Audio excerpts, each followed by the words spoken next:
Good evening, everybody. We'll call the meeting to order. There, item 1.1, is there any items on today's agenda that create a conflict of interest for anybody? Seeing none declared, we'll move on. Is there any adoptions or additions to today's agenda?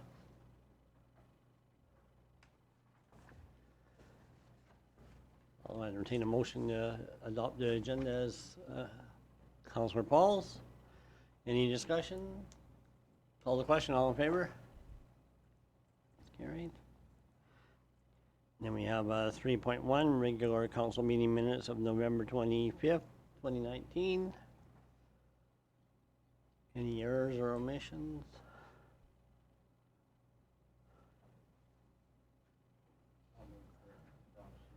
Councillor Chapman moves for adoption of the minutes as presented. Any discussion? Call the question, all in favor? Okay, that's carried.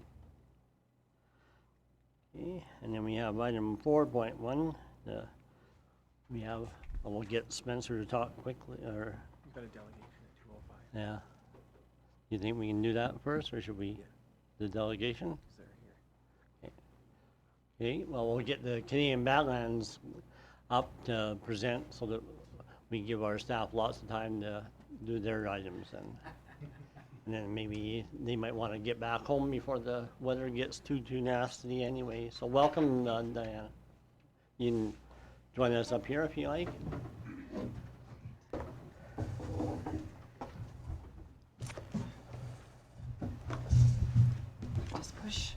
Just push. Yeah, they're on. Yeah, yeah, Oh, it is on. yeah. Thank you, Your Worship and members of council. Thank you for having us. I'm Lana, Executive Director of Canadian Badlands Tourism, and this is Fernando Morales. He's one of our board members and councillor in McGrath. Welcome. Thank you. We're here just to give a quick update today. We won't take up much of your time, but I know you did get a package from Lana, and I'll just quickly go over what's in the package. Our brochure is in there again, and it's still the only free map in the Canadian Badlands, so we keep printing it, and there was 13,000 copies printed off our website from June to August, so it's in demand. Yes. And behind that is our question and answer sheet. And recently we were asked some basic questions about Canadian Badlands, and we just thought it would be good to get this out there again. It talks about what we are, how can we promote your community, about our marketing campaign, which I think I'll expand on a little bit. Last time I was here, I talked about ATIS, the Alberta Tourism Information System. I believe you're on that, right, Kaylin? Yeah. Okay, so this is how you promote your community for our website. Everything you put into ATIS goes onto the Canadian Badlands website because they integrated a year and a half ago. And it's one of the biggest ways that we promote your community. In the last 10 months, there was 1.2 million hits on events and 540 plus thousand hits on unique events and attractions. So it's big. So Travel Alberta is the ATIS system, and Canadian Badlands, like I said, those are the two that people really go to for tourism. So everything you put in ATIS goes onto our website, and we can take it from there and we can promote it on social media, send bloggers and writers out, and we do Facebook and Instagram and all those wonderful things that I know nothing about. So we have an agency in Calgary that does a really good job for us. So, and our campaign gets better every year. I hope that everybody agrees with that. The other thing on your question and answer sheet is how do we support tourism with our shareholders, and that was one of the big things. The others are listed there. And our strategic focus is listed, and our vision really hasn't changed. We're still working to make the Canadian Badlands the next iconic tourist destination. And I think every year we get a little bit further on that. We have recently, again, lobbied the government for a little bit more love and attention with tourism and economic development for the Canadian Badlands region in particular. So stay tuned. Hopefully we'll see something. We know all about the cuts. We know 600 million was cut from the budget, and yet tourism is important. So, and behind that, you will see we had our AGM, our enhanced AGM in Lethbridge this year. So if you were there, I'm sure Councillor Chapman was there. I saw you there. You would notice that we showcased the place that we go to. So we had 4 attractions that we showcased in Lethbridge and area, and of course Coaldale was showcased for the Birds of Prey. And Colin came up and lots of people had pictures taken, and there was a lot of attention there. That's what we do. Our next conference is March 4th to 6th in Strathmore, Alberta this year, and hopefully you can all make it. And on the other side, we've got our benefit sheet. It's really just an update. We update it every 4 months or so with new projects and things that are on the go. So the conference dates are on there, but I think you've all received the save the date from us. And there's just a few other things in there, that project highlights and various things that you can read. One of the big projects that we've been working on in 2019 is we're setting up a destination marketing fund. I think we touched on that last time we were here.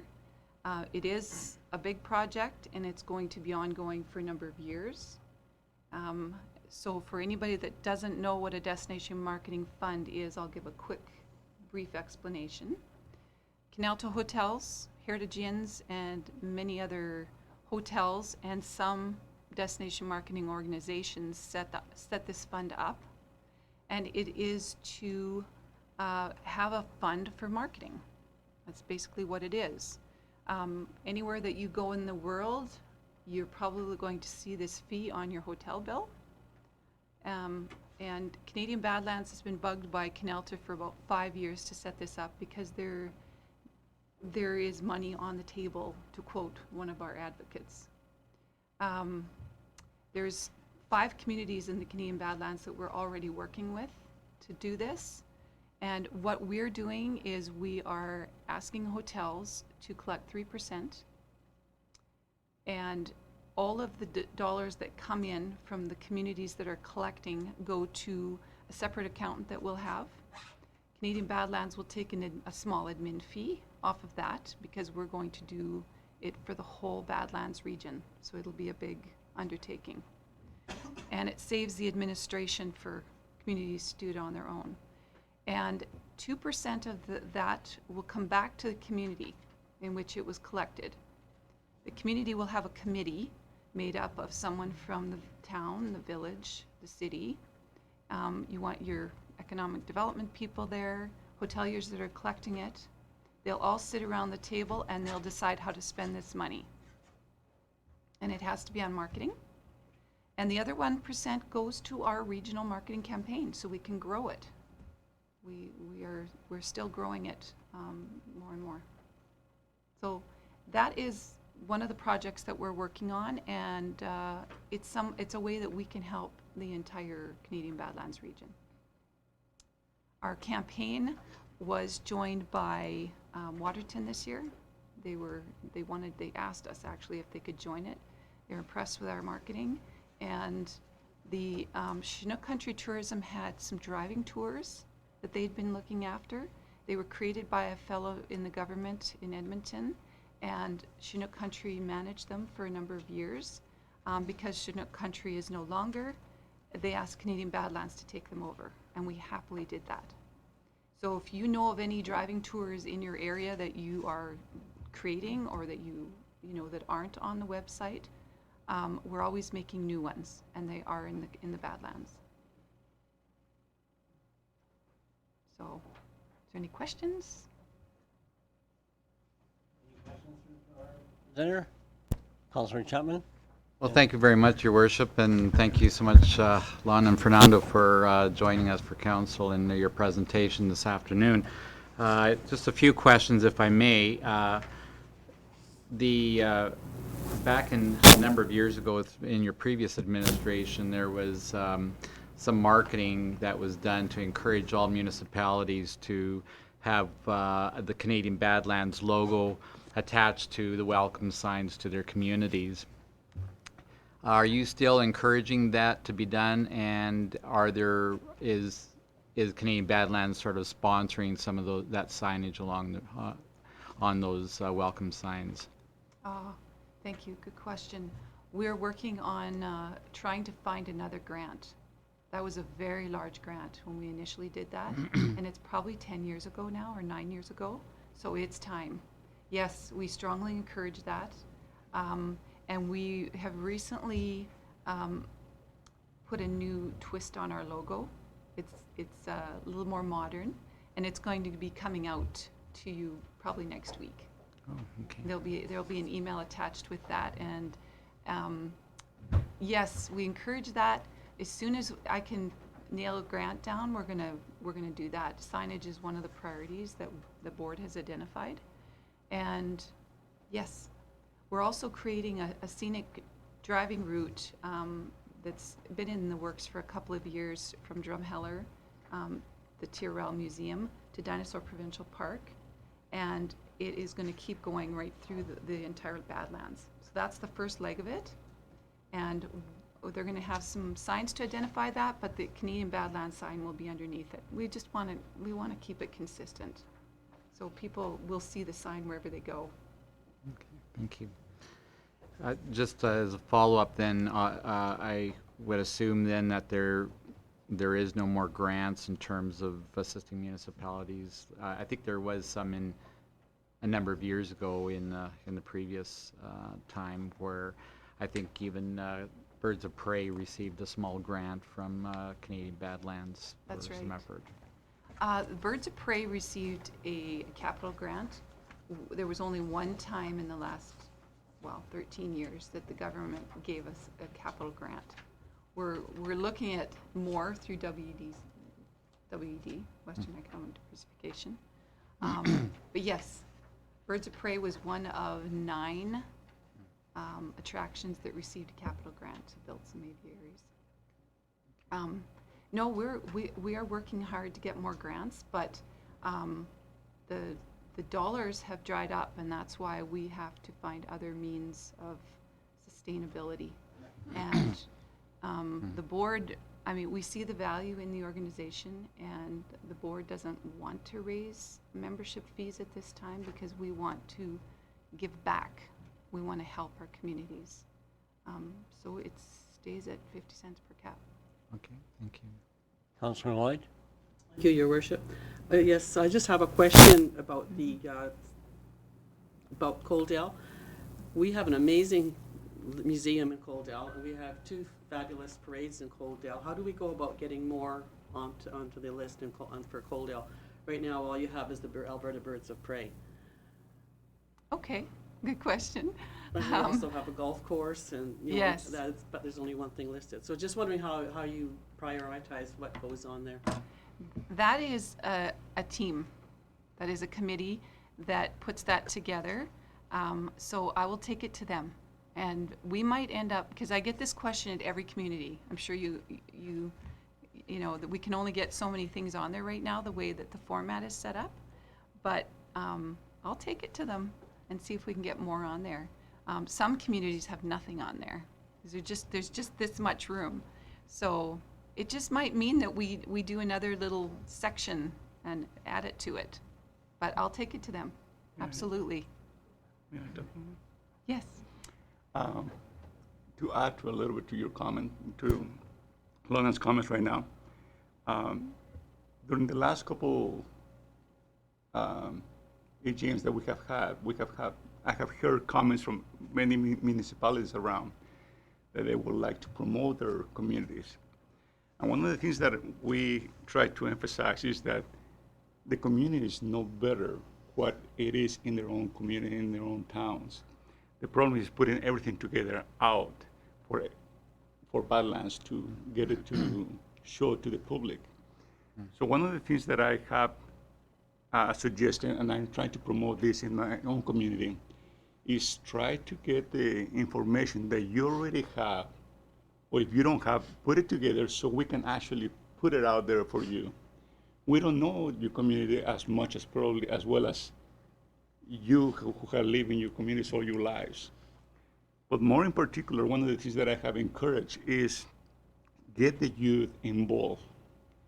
If somebody were to me to write a paper about McGrath, it will take me forever to put the things that many of our kids spend their holidays, their weeks, their summers, their winters out here. You mentioned the golf course, the museum. I don't know what else, the birds of prey that we have talked about.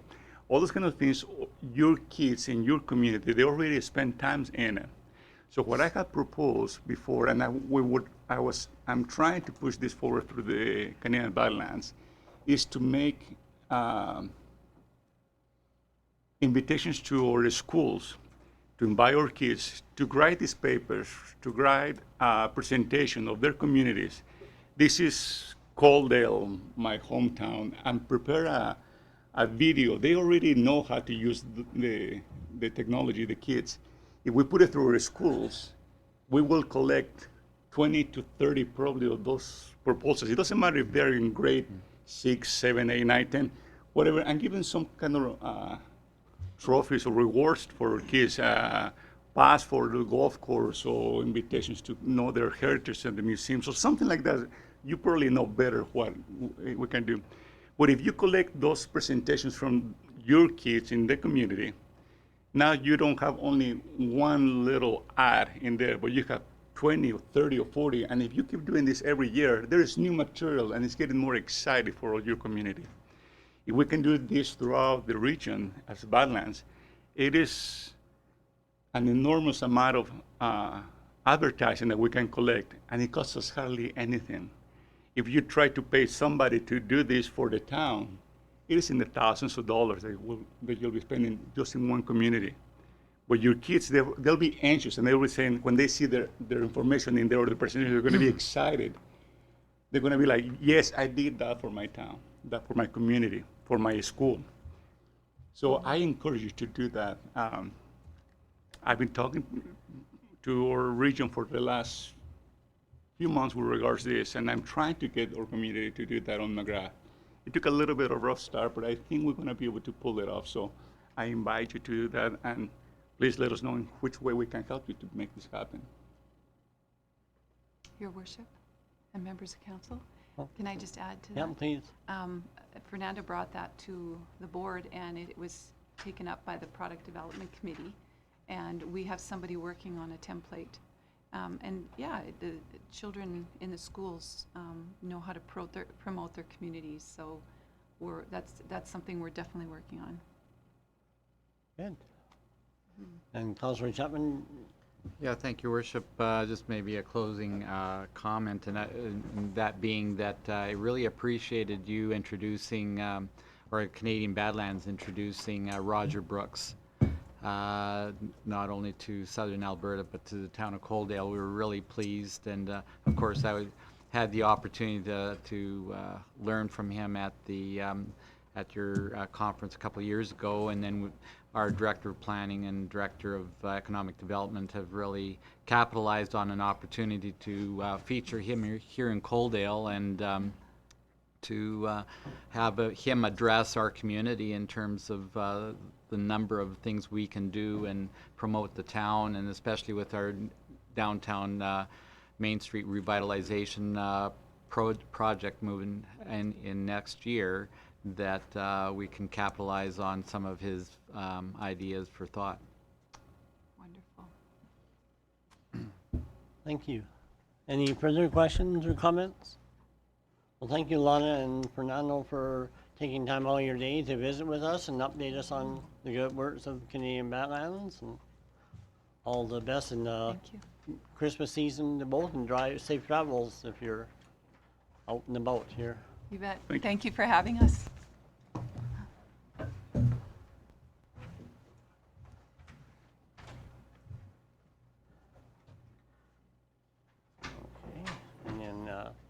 All right, now, 4.1.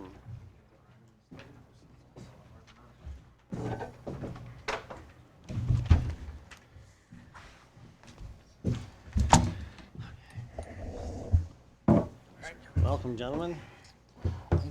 Thank you, Mayor, and good afternoon to you and Council.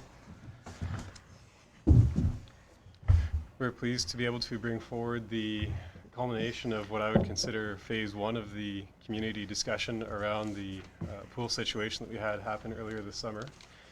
In addition to that, we'll be, or particularly Justin, will be discussing a few more of the technical details and some of those elements as well.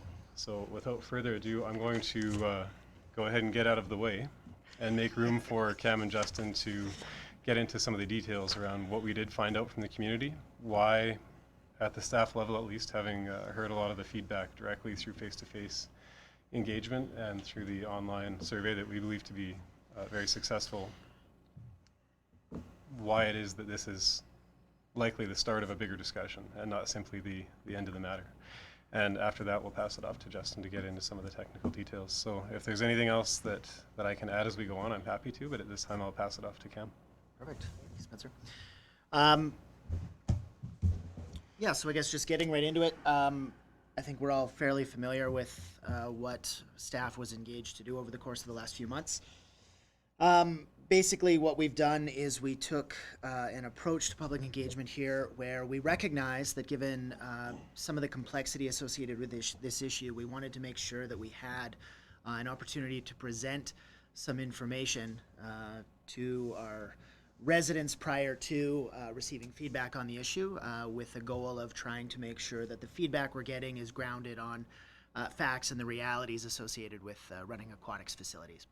So we began, as part of a three-pronged approach, we began with in-person information sessions, which provided for us the opportunity to speak to the issue for a period of about 15 minutes and lay some information in front of folks before having an opportunity to sit down and engage with them in small groups.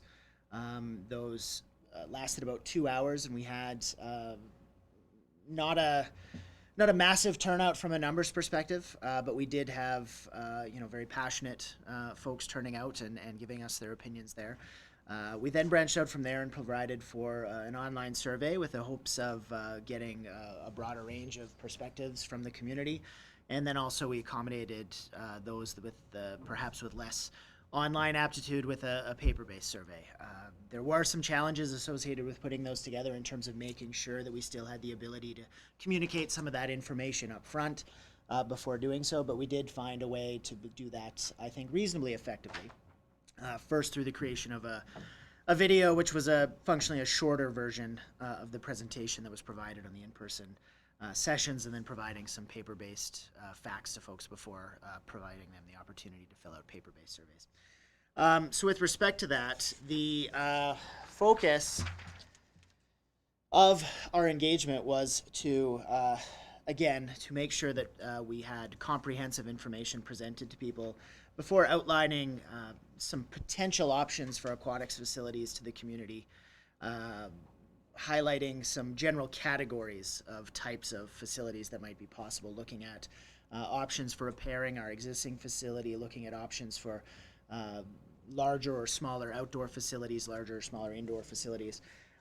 Over the course of that feedback, basically, we've provided as an attachment the hard data with respect to those survey results, but I would summarize the survey results we've received to say fundamentally three things. First of all, as a standalone solution, as a solution, sort of as a be-all, end-all solution, it's clear that not having a pool in Coaldale, from my perspective, is something we're hearing that people are interested in pursuing. I don't think that's it's something we're hearing people are not interested in pursuing as an option. So the feedback we've received to date, at least with respect to the 600 or so people that have taken the opportunity to speak to us in this matter, seems to indicate that some type of aquatics facility seems to be people's preference with respect to Coaldale's options. With respect to any single option being a clear-cut favorite, that didn't come out based on the results as being something that we received. There's still a fair amount of disagreement amongst the community in terms of the size and scope of the project that people would like to see us undertake. So it's clear that some sort of aquatics facility is a priority, but there's no clear consensus with respect to what type of facility should be pursued. That's unfortunate because some of these options are obviously very major capital projects with very serious financial implications associated with them. So if there were one option that stood out as being sort of a clear consensus of the community, that would make everyone's lives probably easier, but that's not what we're seeing to date based on the information we have. And also what we found is that the feedback from members of the community that did participate in terms of whether or not they felt like they had a greater understanding of the issue or whether or not they appreciated the ability to provide input was very strongly supportive. So we know that the information we're communicating to people by and large is being well received.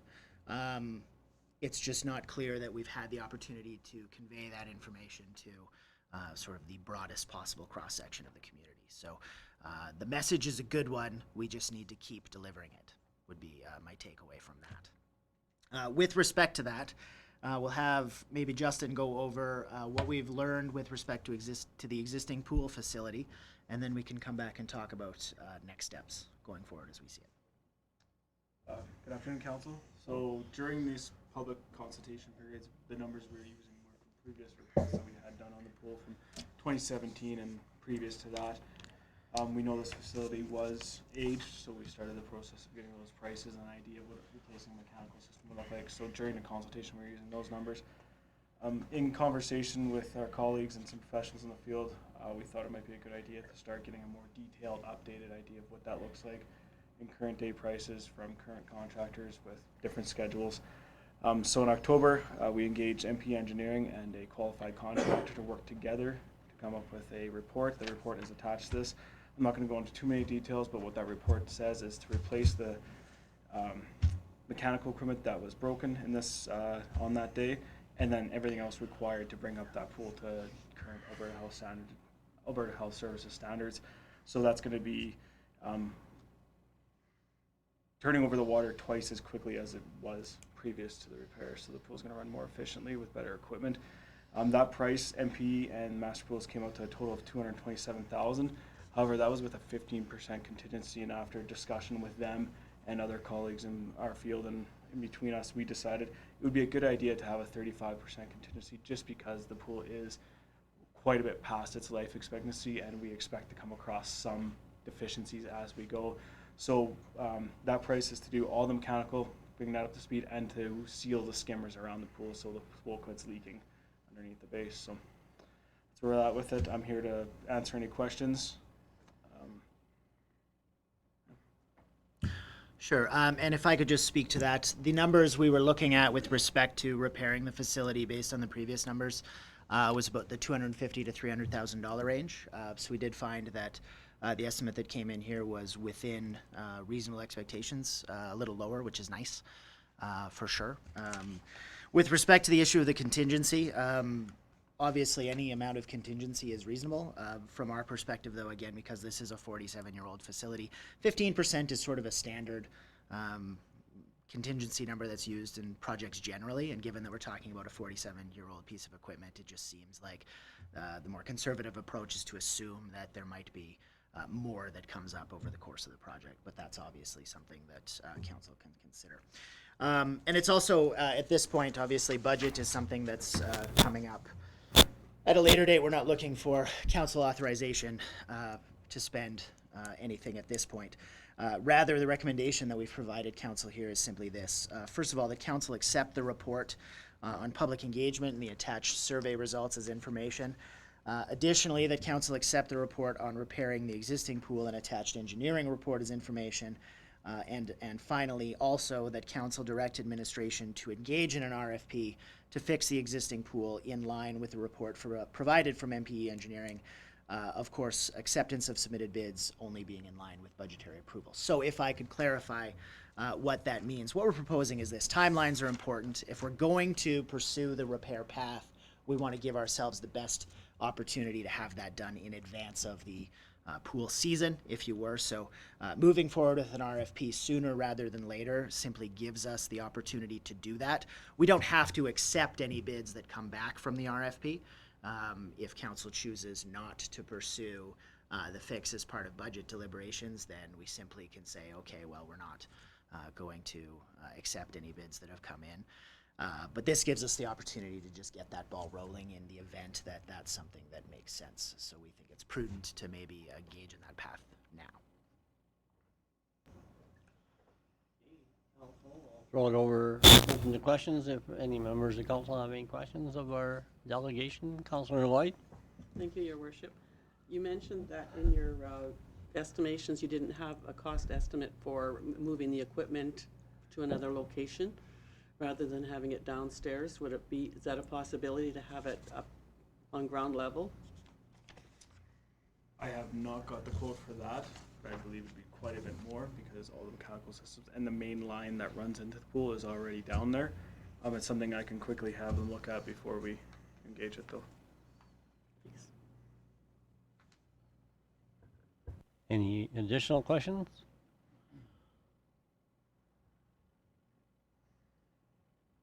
Sure. Well, I guess that speaks to the clarity provided with your report then, eh? Or did you have a question, Councilor Chapman? I think my only question would be your timeline, and you know, your RFP would have to be done PDQ, so that pool season would be July. Is that kind of what you're talking about? Depends on how brave you are, I suppose. But yeah, generally speaking, July 1st, I believe, is when we open the pool. Is that correct? June, actually. Oh, June. Okay, there you go. Yeah, so the RFP is fundamentally, as I understand it, fundamentally ready to go. So we could turn that around in a matter of a day or two. Open it. There are requirements for how long they have to be open, and of course, with the Christmas season coming up, it makes sense to, obviously expedite the process as much as possible. I guess the other question I would have then is the budget for that that job would be in our capital plan then, or would that be something that we'd have to approve outside of that? This obviously it won't be part of today's motion, but I just in advance like to know something about that. Go ahead, Just Caleb. to address Councillor Chapman's comment, it would be up to council to decide whether it goes into a capital plan, and when those discussions happen, we will prepare some potential different funding sources from which you could draw from if this is the direction that council wants to proceed with. Councilor Avery? Thank you, Worship. So the quote is very specific to the issue that we had last summer. So this isn't saying in 7 days after we spend $230,000, something else couldn't go wrong. Is that? You want to address that? Yeah, to a point. This quote is specific to what happened this summer, but it's also replacing quite a bit of the other mechanical parts that go along with that filter, including the pumps and diffusers. So those are the things that are critical also. Other than being a structural failure, I believe this is buying us about 5 years. So just a follow-up question. The engineering firm didn't look at that knowing the structure that the building itself is sitting on, that there could be shift in that pool by looking at the liner of the pool, the stability of the pool. None of that was looked at? This was the same engineering firm that has prepared the previous report, so they know the structure of the arena and the pool around it. And there has been repairs to the walls underneath the pool. There has been those repairs, so they took those into consideration with these also. There was no major red flags coming thank you. structurally or with any other area. So Thank you. And Councilor Simpson? Thank you, Your Worship. Just a question for everybody that came to the workshops and also did the survey. Is there any way of telling, what part of life they're in? Like, everybody's from a different walk of life, and $300 a year to somebody is a lot different to somebody else. Is there any way we can make sure that every side is kind of covered? Maybe I'll let Spencer address that. Certainly. So through the chair to Councillor Simpson, the answer to that would be, of course, face-to-face interaction. It's easier to get an understanding of what you're looking at in terms of a community cross-section. By quick recollection from memory, there was a fair amount of diversity involved with different stages of life or different financial means that the participants would have represented. One thing that we do with all of our online surveys and a lot of our engagement nowadays is we funnel a lot of it through the schools and through some of our user groups as well. So this survey would have, the online portion would have passed through at least the administration at each one of the schools, and I believe they also passed that on to their student body and the parents of the schools. So I would say that this would be, cautiously, I would say that this would be representative of, generally speaking, what the community would represent as a cross-section. Okay, our CL wants to weigh in. Just to add what Spencer mentioned there, without asking specific demographic questions, it's difficult to empirically validate whether that is the case or not.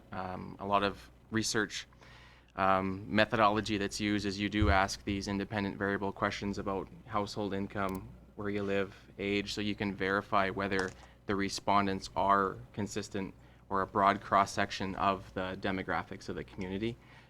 Barring that, it's more of a qualitative assessment on whether that it's representative or not. It can't be verified empirically, so just to clarify that a little bit. Councillor Chapman? Yeah, thank you, Your Worship. I think my one concern will be this, and I read it in some of the public survey responses, and that's the 5-year buy time that you're looking at. Was there, when you came up with the 5 years, was you're expecting something else to go wrong, maybe? Oh, man. Yes, please. So 5 years are estimate about is what the liner is going to last. So that would be the next major upgrade to the pool. And just structurally, it is past that life expectancy already. So 5 years, mechanically wise, the mechanical system will be good for quite a bit longer than that.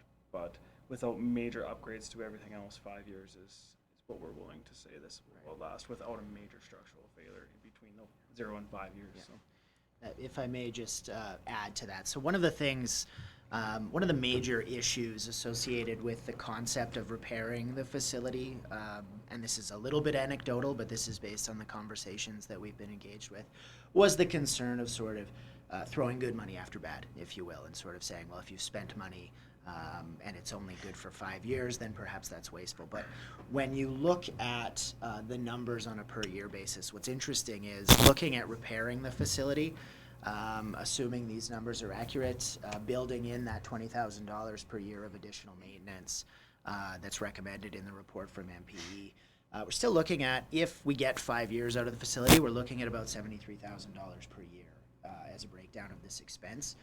If you compare that to, say, the small outdoor pool option at $4 million, even if that had a 40-year life expectancy with no additional sort of over-the-top maintenance, that would be $100,000 a year. So it's not necessarily in order to get 5 years. Even if the mechanical system that we purchase is still in very good shape, at the end of that 5 years, it's not necessarily a wasteful expense by purchasing something like that to give us time to maybe have a broader discussion with the community and dig down on some of the potential larger options over that period. So. Is Councillor Avery and Councillor Holm? Thank you, Worship. So could this system be purchased and then a new system designed around it? Is it big enough to go and filter a bigger pool?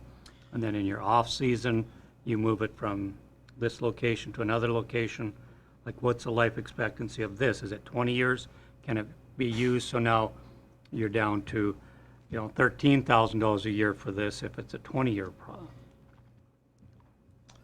It would depend on the new pool that the community decided they want. A large indoor pool is quite a bit different than a small outdoor pool. It'd be, if the same pool was built with the same footprint, this equipment would be good for that pool. If we were to build the YMCA Center in Lethbridge, it would be quite a bit larger than what we're purchasing now. So it would depend on the community's feedback and where we end up in 5 years and what the community wants to build. So. And there could potentially be opportunities for resale of the equipment or something like that to see some return back, if that's something we have to address at that time. Yeah, and Councillor Holm? Thank you, Your Worship. This kind of follow up on Councillor Avery's comment just now. So I'm reading into this that the direction is to fix the existing pool. And I just want to find out what your thoughts are then is when will we have a decision on what we're going to do for the future? Is that the expectation to be in the next year, in the next 2 years? Where I'm getting at is I really don't want to be in the same situation 3 years or 5 years from now when the next major failure happens with this old facility and we're sitting back at the same table in a panic mode going, what do we do now? So I'd like to set some type of timelines that says within the next 6 months or within the next year, we have a final decision as to where we are going to go with the requirements for a swimming pool, what it's going to look like, et cetera, and put some timelines on that so that we're not in a panic again.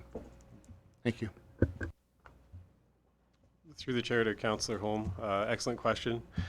I think from the perspective of having seen all the information that we've gathered up to this point, you could almost separate the two parts of the question, if I understand correctly. So one part of it would be how to address the desire for aquatics facilities today, and the other part would be how do we make sure that we're not behind the 8 ball again in 1 or 2 or 3 or 4 or 5 years. So one of the positive outcomes of this exercise is that we know with certainty that we do need to figure out a way to have a deeper conversation with a broader cross-section of the community on this particular issue, and that may or may not need to occur immediately. I would suggest that if there is a way to address the aquatics facilities need on the short term, that would give us a little bit more time to plan around how we have that conversation. And whether it takes 12 months or 18 months or 24 months, it would be something that we don't want to rush, because then we end up with partial information to make that next step decision on. But we very much understand that we need to be proactive, and with what's happened up to today, we have the ability to be proactive and take our time in planning how those future conversations are going to go.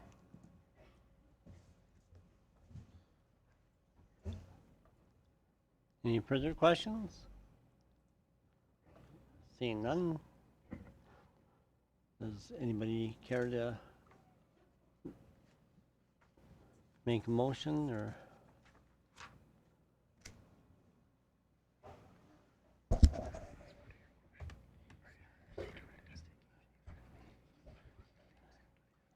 Councillor Chapman?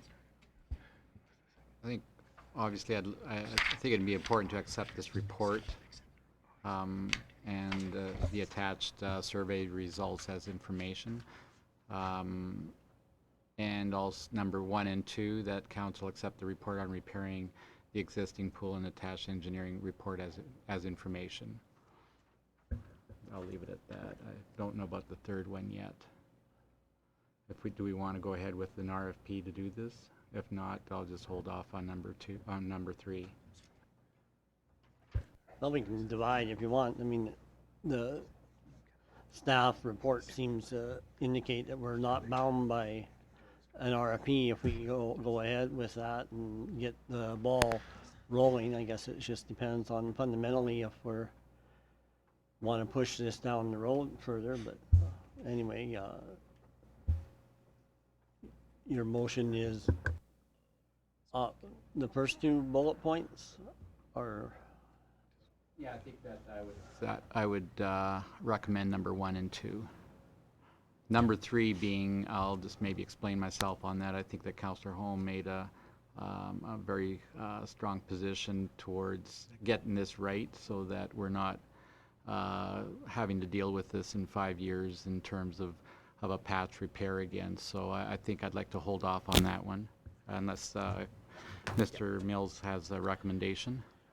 Yeah, so from our perspective, the reason the third recommendation exists is that it's fundamentally a non-binding recommendation, right? So it gives us the opportunity to start getting bids on the potential repair, getting that additional detail, lining up the potential for contractors, that sort of thing. There's no binding requirement to choose that as the path going forward. That's a decision that council will make as part of their budgetary process. But if we wait until that decision is made at the budgetary process and then it's potentially Christmas time, and then we get the RFP out. There's only so many contractors that have the ability to do this type of work, so our concern is by that point, maybe that pushes the construction timeline into that swimming period. So from our perspective, because there's not really any risk of starting the RFP now, it doesn't bind you to any decision. It makes sense from our perspective to at least engage in that step of the process.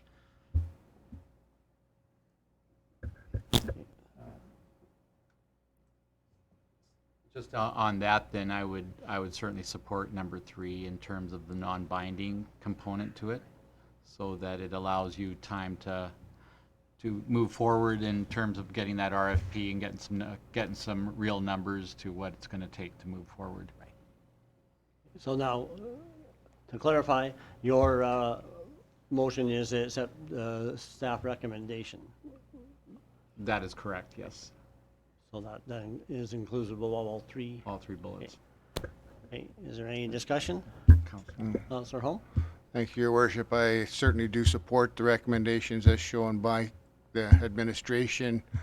I'd like to add one amendment, though, that administration come back prior to June 2020 with a go-forward plan on working with the citizens of Coaldale to determine what our long-term plan will be for a swimming pool in the town of Coaldale, with hopefully final recommendations by December 2020. So would you consider that as a friendly amendment, or do you want Councillor Holm to make that as a subsequent resolution after we deal with this? I think in all with due respect to Councillor Holm, if that could be an extra, a separate motion, I would support that. Okay. Councillor Avery? Thank you, Worship. So, just before you call the vote, I just want to speak on number 3, and the reason I'll be voting against it is because we haven't had budgetary approval or budgetary talks yet, and I just don't understand how a week is going to mean that much difference in the construction process if we're going to be doing budget deliberations in the next week. So I just want to explain that's why I'll be voting no, because it does have an impact on budget and mill rate, and we did promise a 0% increase for next year, so I just need to see how it's going to work out. Okay, any further discussion? Okay, we have the Councillor Chapman supporting the staff recommendation, all inclusive, 1, 2, and 3. Wording being As non-binding or that would be understood. well, yeah. It has to be within our budgetary approval that would be subsequent to this discussion in the coming days, weeks. Okay, I'll call the question in. All in favor? Okay, and opposed? Okay, thank you. And then Councillor Holm? Worship, I'd like to also make a motion that administration comes back with a go-forward plan on pools for the town of Coaldale by June of 2020, and that a final recommendation come to council by December 2020 on recommendations for the pool situation in the town of Coaldale. So the first one would be mainly for public engagement and decision-making, and the second in December would be for actual decision-making by council. Okay, do you have that okay, Lana, then? Okay. Any discussion to that motion? Okay. Councillor Lloyd? Worship, can we ask the staff if that's reasonable?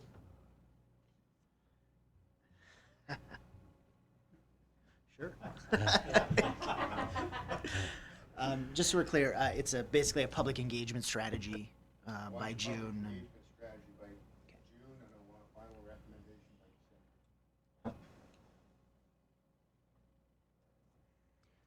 If I may, Mr. Chair,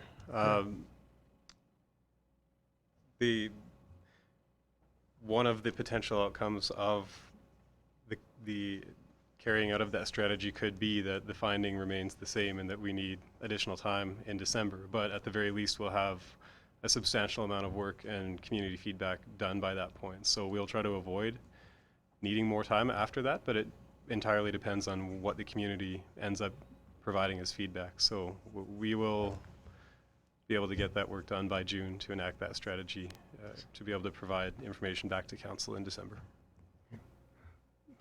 Go ahead, Yeah, Councilor. the reason I'm pushing for this December date is if we don't have that recommendation and some numbers to take into budget discussions in December 2020, we are not going to have a decision until January 2022.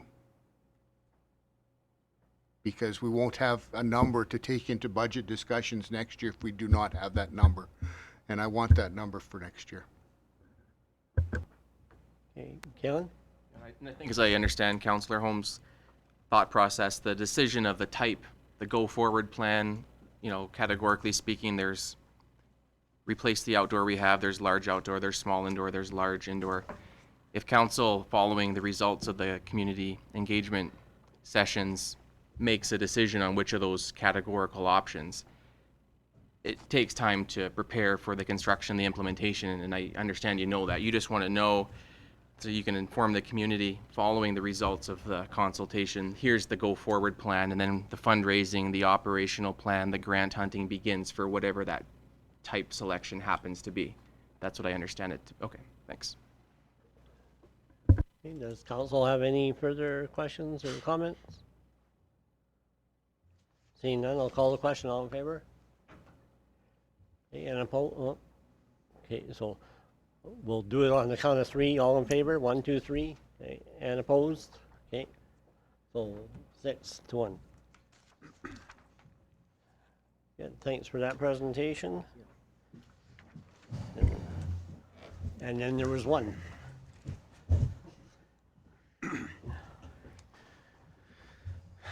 So we'll Spencer. stay, thank you, Mayor. We'll stay on topic with more discussion around recreation. So the report I have before council as agenda item 4.2 is public participation update for the multi-use rec facility. As council likely remembers, the public participation plan for this project was approved on July 8th of this year. And since that time, we've had an opportunity to, in part through work done by our Sport and Rec working group members, and of course by town staff as well, we've undertaken a number of public engagement activities focused on what it is that this multi-use rec facility is intended to look like and what it might have inside of it. So ultimately what we have today is a number of activities organized into different parts, considering that we have essentially a 3-part plan for how to get from general ideas as to what the community would like for amenities and activities inside and outside of that facility. And we need to be able to sharpen those ideas down into something that can be included in eventually detailed drawings and construction plans for the facility. So without any other introduction, part 1 activities that have been carried out include group meetings and workshops facilitated jointly by the town and Sport and Rec working group members and 2 open houses. As a part of those major activities, we had 12 different user groups that have participated so far, including 5 of the 6 schools. 2 community open houses, as I had mentioned, with about 40 participants at those open houses. And ultimately, that's resulted in over 500 individuals providing commentary and feedback as to what they'd like to see within and outside of that multi-use facility that we're moving closer towards. So the result of all of those discussions and ideas and excellent feedback has been around 100 different ideas for what should go in and out of the facility in terms of amenities and activities.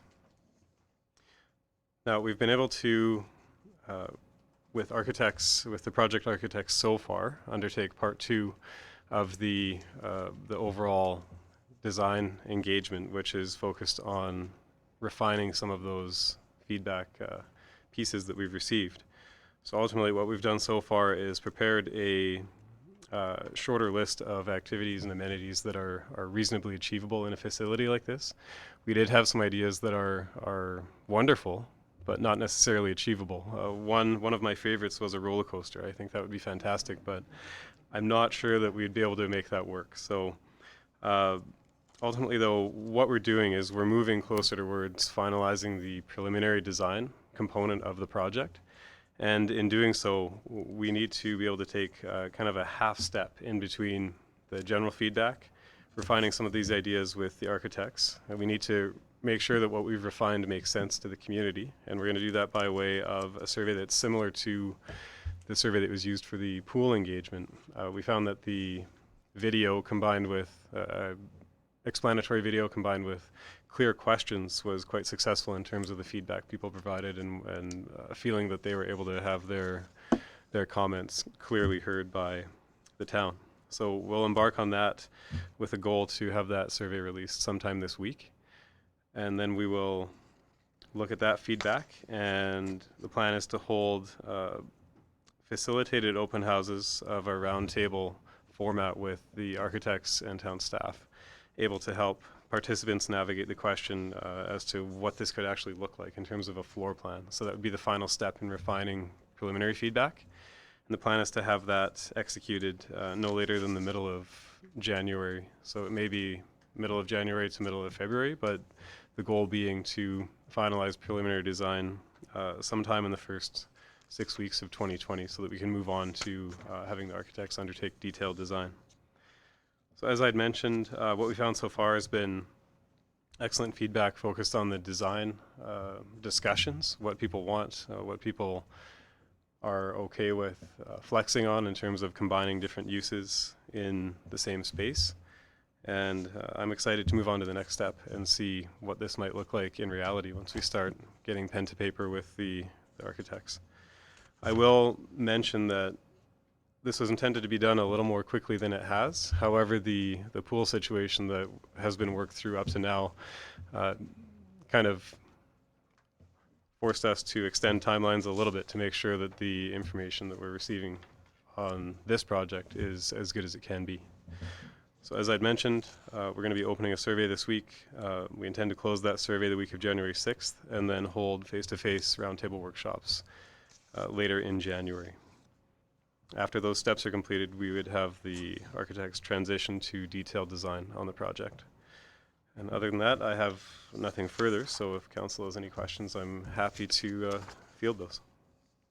Any questions for Spencer?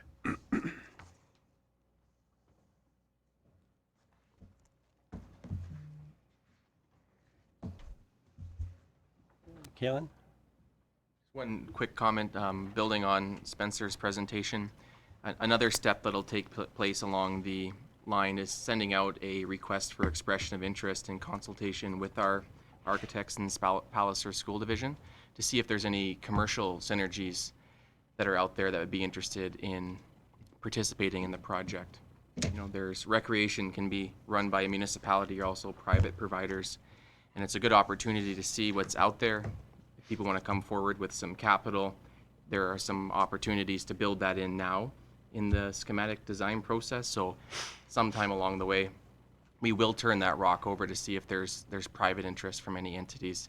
It could be even ranging from like food services, for example. Like, we're not going to limit it to recreation, but that is a step along the way. Any other comments, questions? Well, thank you very much, Spencer. I think Councillor Avery? I'd just like to make a motion that we accept this for information. Really good report. Thanks, Spencer. Okay. Any discussion to Councillor Avery's report to receive for information? Call the question, all in favor? Okay, that's carried unanimously. Thank you. And then while we're at it, 5.1, maybe a motion to receive that presentation by Canadian Badlands for information. Councillor Simpson, any discussion? All in favor? Okay. And then we have 7.1, Lana wants to present on that.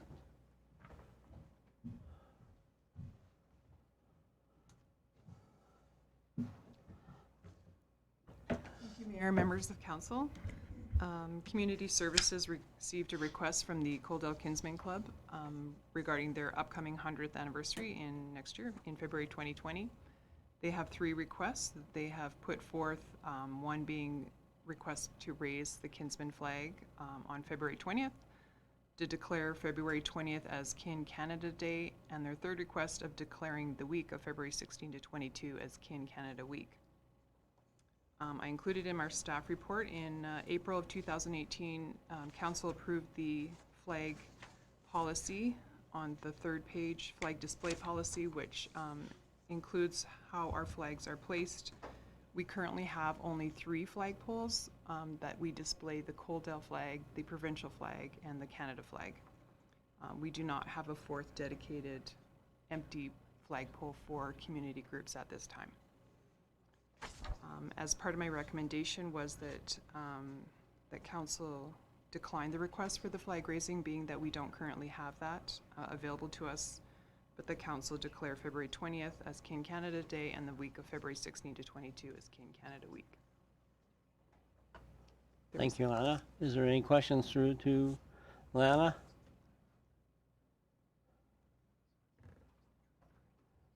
Lana, when you did a lot of work in preparation of the flag policy, as you drafted it, and that was a compilation of what various other communities, kind of your peer group and that had, right? That is correct, sir. We also talked about maybe as a project down the road of incorporating the welcome sign, to incorporate upgrading our lighting system, to incorporate being able to display the colors of community groups. We currently don't have the lighting to do that, but it would be a cost of about $10,000 to $30,000. As an example, the city of Lethbridge, they light their building, but their system is a $50,000 project. Okay. Any other discussion?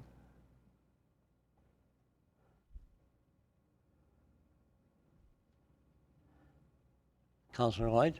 Thank you, Your Worship. So, Lana, do you know if it's like across Canada that this is going to be called Kin Canada Day? Or is it each community doing this separately? The correspondence, they're promoting it all the way. Their organization started in Hamilton, Ontario. So. Okay.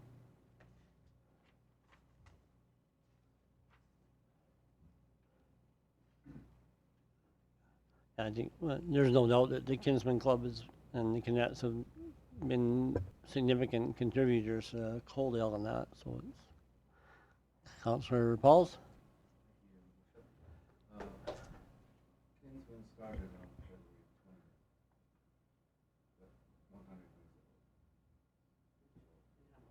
20th. So February 20th it is. Councillor Simpson. I'll make a motion for 1, 2, and 3. Okay, Councillor Simpson moves the recommendation, basically? Yes. Okay. Okay, is there any discussion? Councillor, all 3 of them. Pardon me?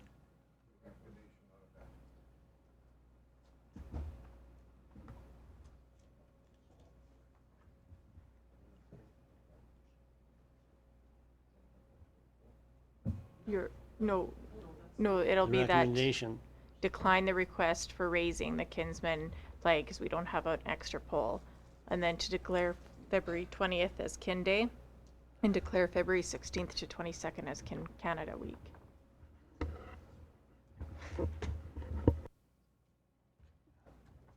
Any discussion?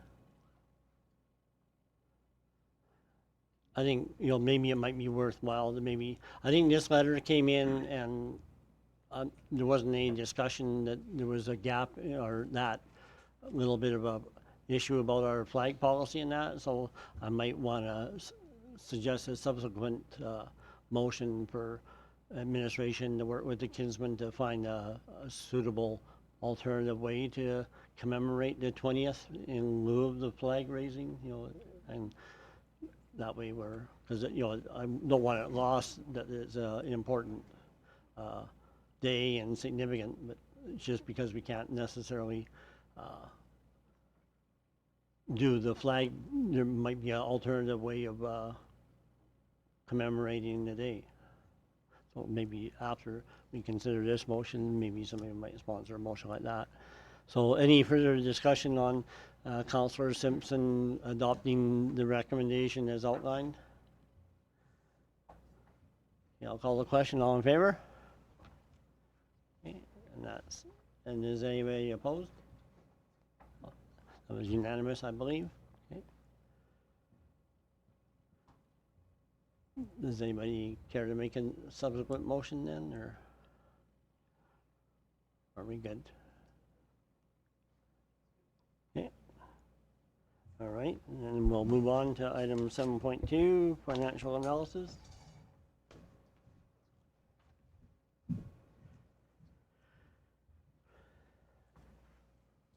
Comparative analytics.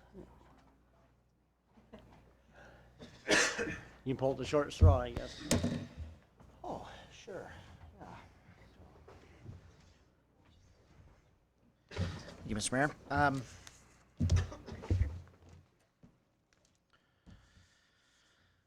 So I have the pleasure of presenting to council today something that administratively we've been taking a look at over the last short period of time. I'd like to first of all start by giving some credit to Rick Robinson, who prepared some of the statistics on our behalf. There's a lot of work associated with digging up all of the various numbers and what have you, and he did a nice job of pulling that all together. So what we've provided to council here basically is what I might describe as benchmarking, which is a sense of it's a way for us to take a look at our organization and our organization's performance and provide for a little more clarity in terms of where we sit from an organizational perspective. This, in my opinion, is one tool that we can use to measure organizational performance. It's not, as I've stated in the presentation, maybe I should just control that here. Something that's important to consider. Any of the numbers that we're looking at here really don't provide what I would call 100% clarity on any particular issue. Every municipality is a little bit different. Every municipality has a different economic reality, different levels of service, for example. So all of these particular data sets need to be looked at within a sort of a broader framework, but it is helpful for decision making in terms of understanding where we sit relative to some of our peers or potentially some of our competitors, depending on what we're looking at. We have looked at 6 comparable municipalities, so what we might describe as large towns within Alberta, as well as looking at Lethbridge and Lethbridge County. Obviously, there are some issues associated with comparisons to Lethbridge as a much larger location or Lethbridge County as a rural versus an urban. But it's important because they're right next door. Of these, I might suggest that from my perspective, generally speaking, Taber is always an interesting municipality for us to look at, because they might be what I would describe as our nearest competitor, which is the sense that they're another municipality of approximately the same size in the same region. So it's something we always want to pay close attention to. Blackfalds is also very interesting because they're in a very similar situation to Coaldale, 5 minutes outside of Red Deer, a community that's fundamentally the same size as Lethbridge. Slightly larger than us, but still in that sort of 10,000 person range. So interesting to look at how we stack up to Blackfalds as well, as a general rule. Other notes, basically what we've looked at, or what we're providing for you today, we looked at 4 basic categories of information. So we look at our most recent operational expenditures and revenues. So we're looking at the 2018 financial statements is where this information is coming from. We're also looking at taxation and assessment information. So that's important to consider what sort of competitive field we're finding ourselves in and how we stack up relative to other municipalities from a taxation and assessment perspective. We've also looked at growth of that category over a 5-year term, 2014 to 2018, I believe. of both assessment and population. These are both reasonably good metrics of the health of our community and how we're doing in terms of attracting investment and being an attractive place to live and that sort of thing. Obviously, things like population growth are to a certain extent dependent on our organizational performance. They're also dependent on the global economy and other factors, but it is important to consider them, and I think it makes sense for us as an organization to do this as a somewhat regular exercise to make sure that we keep a pulse on how the decisions we're making are impacting us relative to some of our peers. So starting in that category, we look at our operational expenditures, and these are values that come out of 2018, and these values would be without the amortization expenditures. So these are the amortization removed, of course.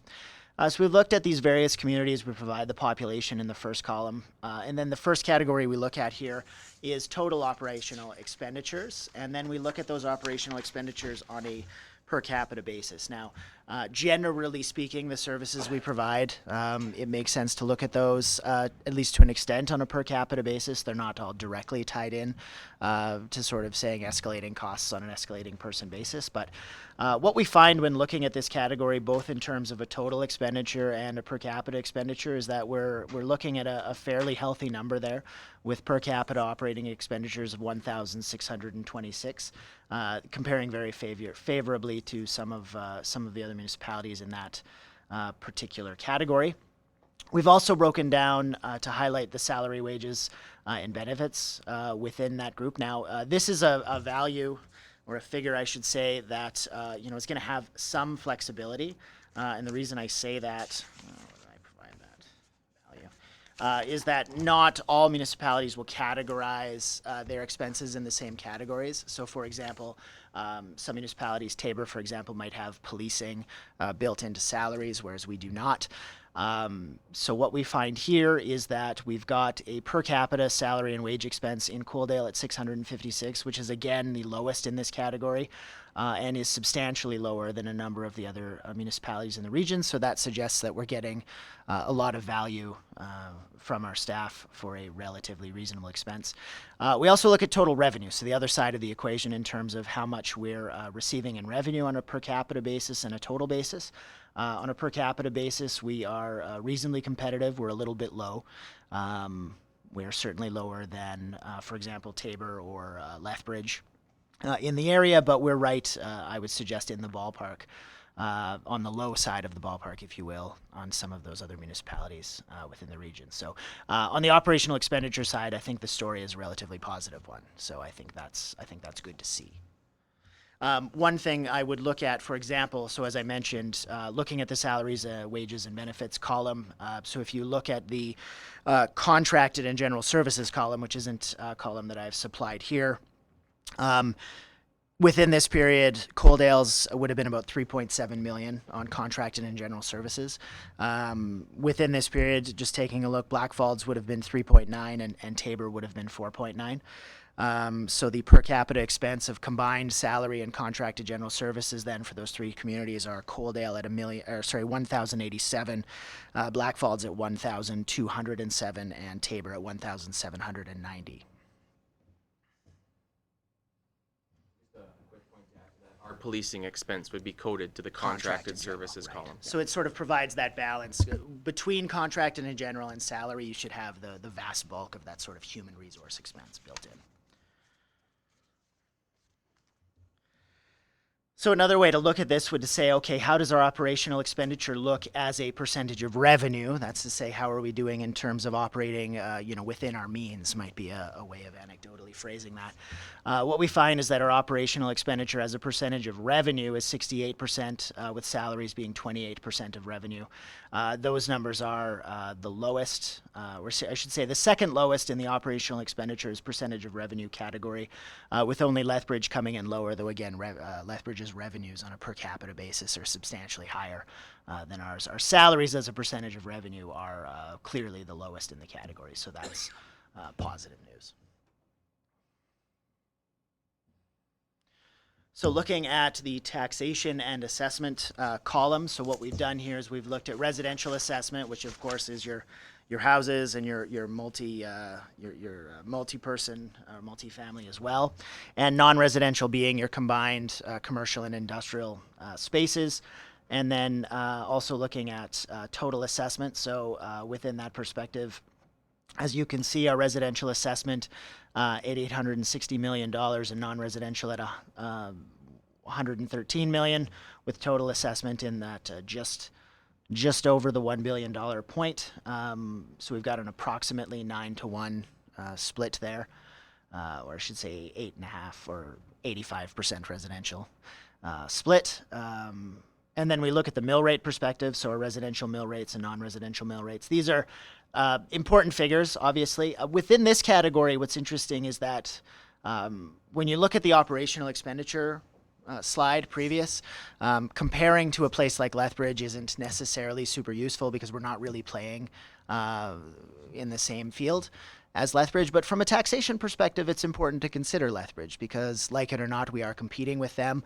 So when we look at, what does our mill rate look like? What's our tax situation on both the residential and commercial side? It's important that we know that. Especially, for example, on the commercial side, often businesses are going to think about locating in Coaldale or Lethbridge as options. So we need to know that we're competitive there. The other thing that's important to consider with this chart is that this is the mill rate that is strictly the flat mill rate for these communities. So our non-residential mill rate of 10.5, we have a 0%. We have no mill rate on machinery and equipment. Lethbridge at 20.4. Also, they have no machinery and equipment, so they have a quite a bit of higher flat industrial and commercial rate than we do, but they don't have machinery and equipment. Conversely, Tabor's at 12.08 is also on land and building, but then they also have that rate applied to machinery and equipment. So that does skew the figures somewhat in terms of bumping up their total revenue. When you look at per capita net taxes available for municipal purposes, at $944, we are the lowest in that category. So we've taken this information and provided taxes for a home at $315,000, which is approximately the average home value in Coaldale, and taxes for a business which we valued at $500,000 for the business. Again, that's the land and building associated with the business.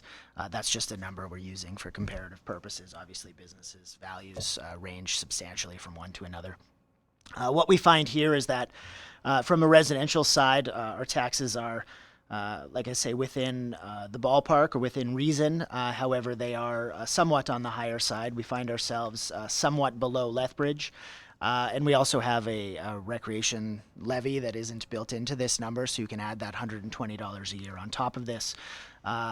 So when we compare this value to, say, Blackfalds, for example, we're going to be, when you build in the levy, about $100 a year more than Blackfalds. The residential side becomes approximately $200 more than Tabor per year. The difference there being, of course, that Tabor has substantially higher values in terms of the commercial tax, that they have an opportunity to balance that out. We still come in under Lethbridge. So if we look at our residential rates comparable to Lethbridge in terms of people making a decision on locating here versus there, we're certainly competitive. On the business side, our tax rates are very low. The comparison, again, on the taxation side is probably more relevant to those operating within our region. It's very unlikely that a business is going to be choosing between, say, Coaldale and Ponoka. Rather, we look at this and say we want to make sure we're competitive within this range. We want to make sure that we're competitive with Lethbridge and Tabor. And from that perspective, we most certainly are. So our business tax rates particularly are on the low side. That's, I would suggest, is part of a focus we've had on increasing the footprint of our business community over the period of time. And as we look at future slides, we'll see that that may have been an effective decision so far.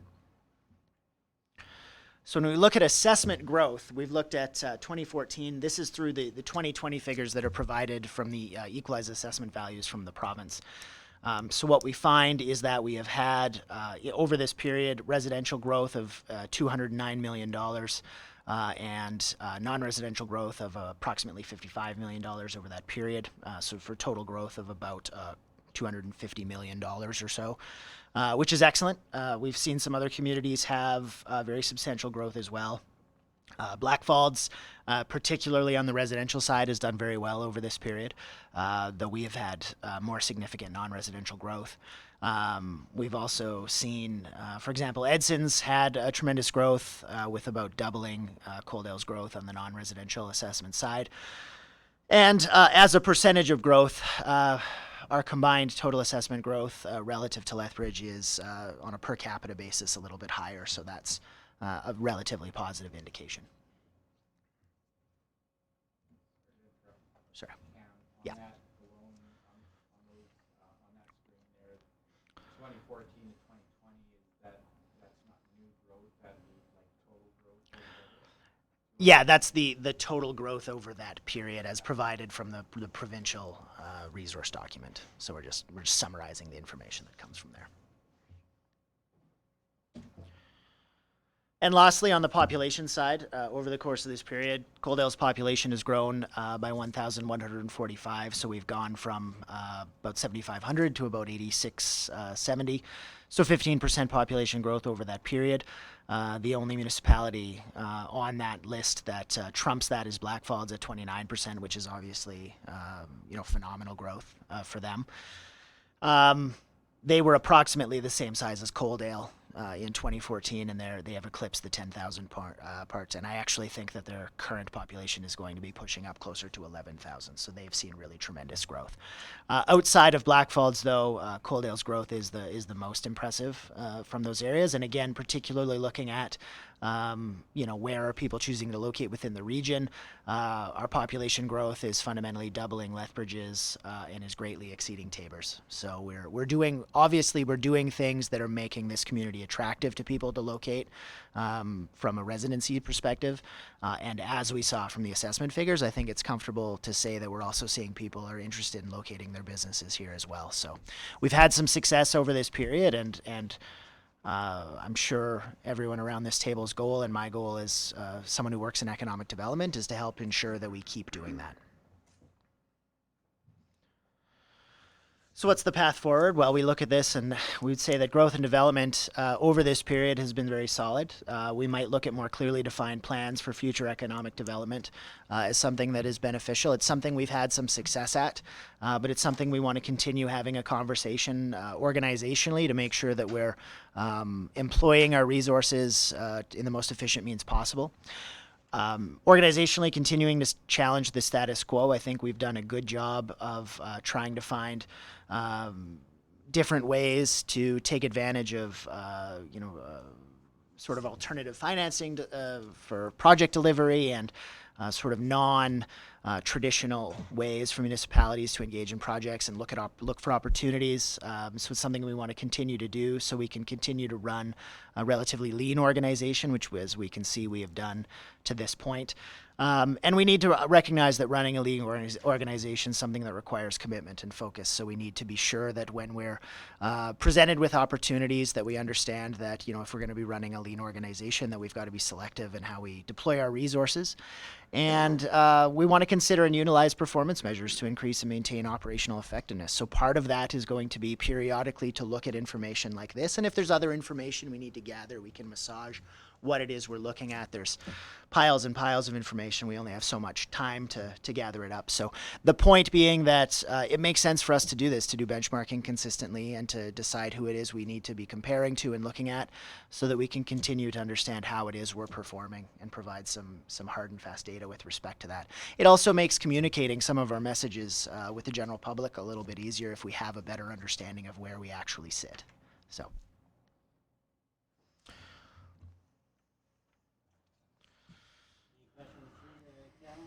This very insightful presentation.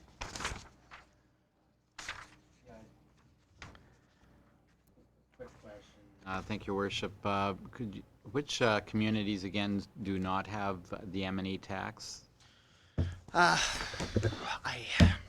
have to look at some of the Edsons and Innisfails. Within our region, Tabor does, Lethbridge County does. Lethbridge does not, though their building and land rate's about 40% higher than ours. And of course we do not, but outside of the region, I can't say for sure. Councillor Avery. Thank you, Worship. Really good report, Cam. you. How are we going to get this out to the residents? You know, it's great that it was presented to us, but we get a lot of comments about our mill rate and, you know, living in Coldale is so expensive. This is very clear that it's not, and we're not spending beyond our means within Coldale. So how do you recommend that we get this out to the residents? Thank you. I appreciate the question. I do think that's an important thing for us to do. So we've been talking internally about, what we can do to make sure that this is something that the community is aware of and to make sure that the community can come talk to us about it as well, right? If they want to drill down on some of the information, we're obviously happy to do that. We have a number of means. We have the potential to, engage with some of our local media on that issue. We're starting to build a stronger social media presence and things like that. So there are a number of ways. I don't have a clearly defined strategy other than to say that it's something that we recognize probably in the next 2 to 3 months that needs to be presented more broadly to the public.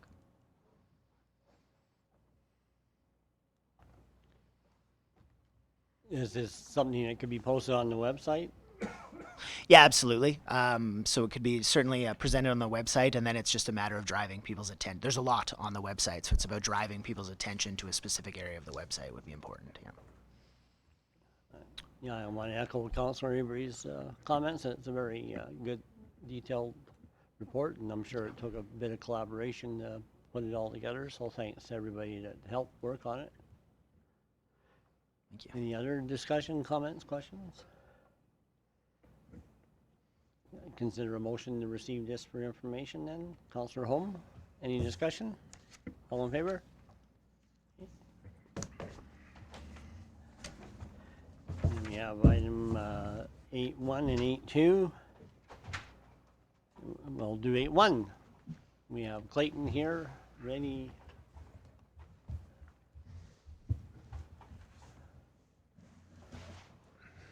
Thank you, Clayton. Thank you. Just kind of going over the 2019 for emergency management and municipal enforcement. So through all our emergency management stuff first, it was a fairly busy year this year for emergency management. At our agency meeting this year, we did completely review and revise our hazard identification and risk assessment. We've had 3 separate committee meetings this year with our emergency advisory committee, which have been very productive and informing.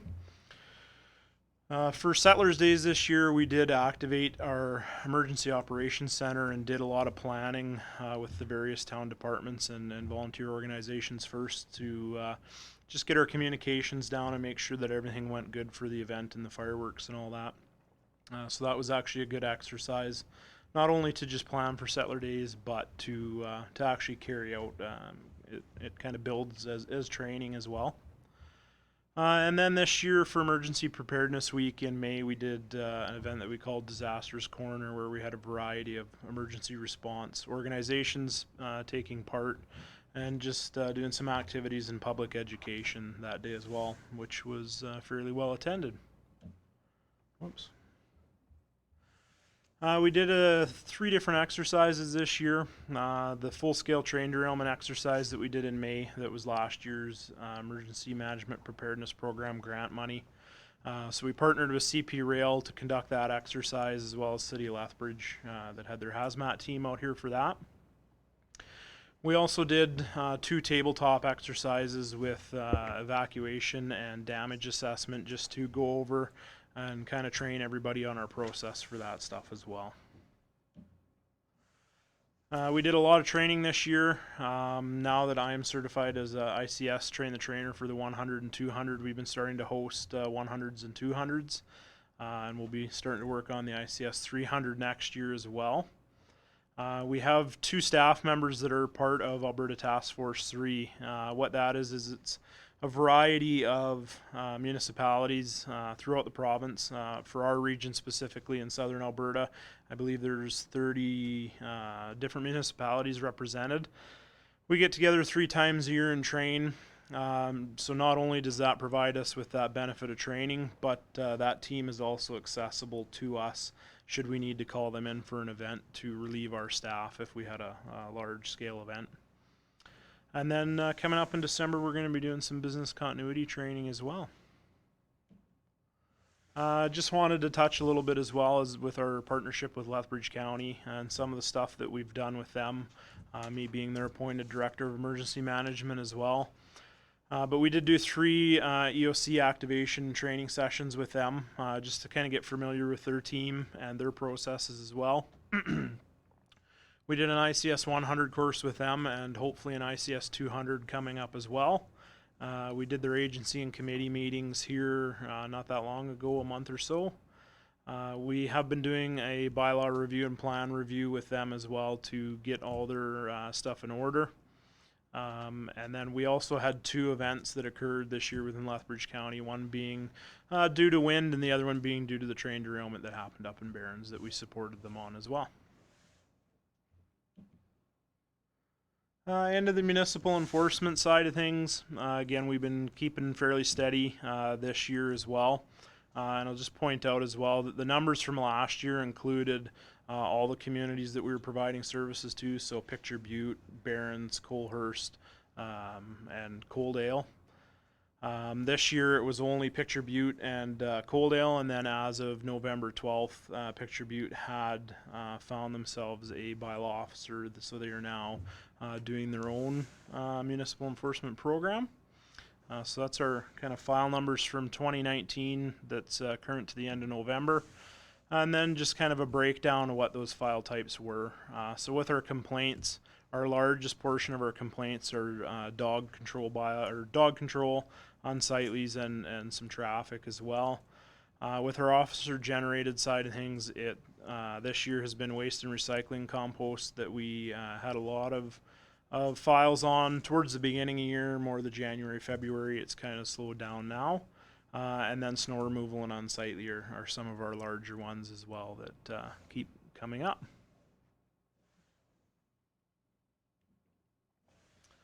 Photo radar this year, again, a little bit busier than last year. 4,773, and again, this would be to about December, end of November, beginning of December. So it'll still be going up yet this year. And then just kind of a brief update on some of the consultation process that we're going through with the government. We are currently, myself and Glenn Henry are working through the online survey that they've provided for municipalities to answer back on photo radar. And then in January, we'll be going up to a workshop that they're going to be hosting to kind of get some feedback from us as municipalities on how that process looks for documenting the need for photo radar. And just a few highlights that we've done this year. Next year we should see our CDME officers out on bike patrols as a part of the Safe Routes to School program. We just got the bikes here this fall, so early on next year, once it's nice out, we'll see that. We also did some positive ticketing for bike helmets as well, where the kids wearing their bike helmets would get a positive ticket from the CPOs, and then come down to the fire hall actually and get a freezy. So a little bit of a dual program where that positive interaction with the CPOs, but also come into the fire hall, get a tour, and we'll give you your freezy type thing. And then we did actually just go through an audit through the Solgen. They were kind of going around southern Alberta doing audits. So hopefully we'll be getting a report back from them early next year, but everything looked pretty good with our CPO program as far as they were concerned.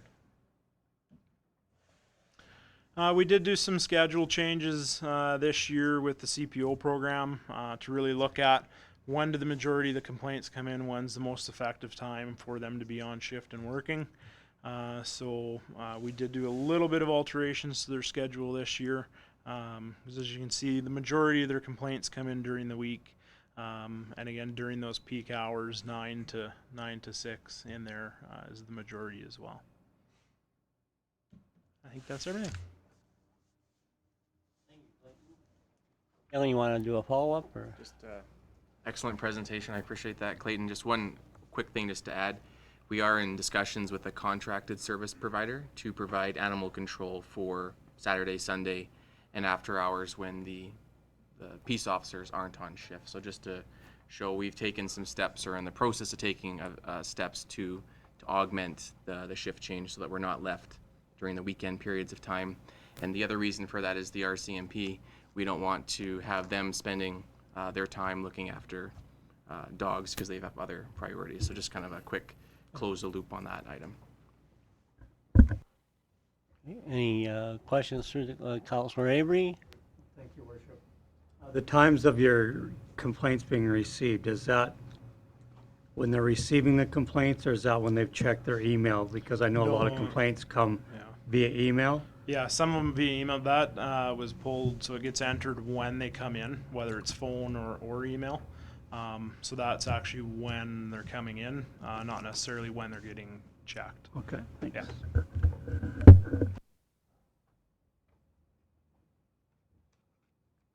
Councillor Chapman. Thank you, Worship, and thank you for your great report here. Just a couple of a comment and a question. A comment being in some of our conversations with Palliser school administration, they're very, very pleased with the Fire Academy and how it's rolling forward, and so it'll be exciting to see the prospects in a number of years of where those graduates end up. So just let you know that we're really pleased with that program and how it's rolling out. The question I have about your slide on file types, is there a possibility of getting that type of information out in the public, that they can see what we're doing and Yeah, where absolutely. that work is going, so that the optics create a different perspective of what's really happening? Yeah, absolutely.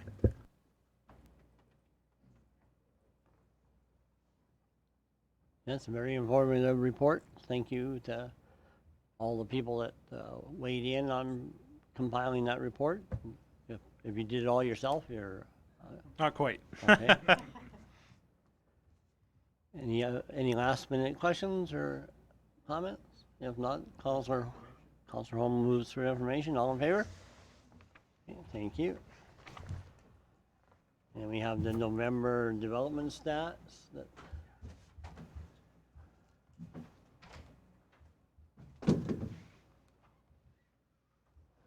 Councillor Holm? Okay, any discussion? All in favor? That's carried. Then we have information items.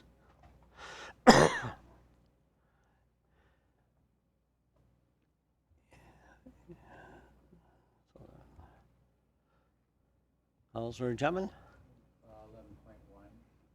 and 11.2 as well.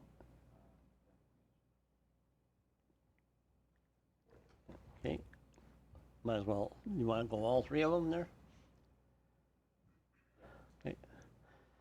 Councillor Chapman moves 11.1, 2, and 3 for information. Any discussion? All in favor? There we go, thank you. A motion to go into closed meeting. Councillor Lloyd, any discussion? All in favor?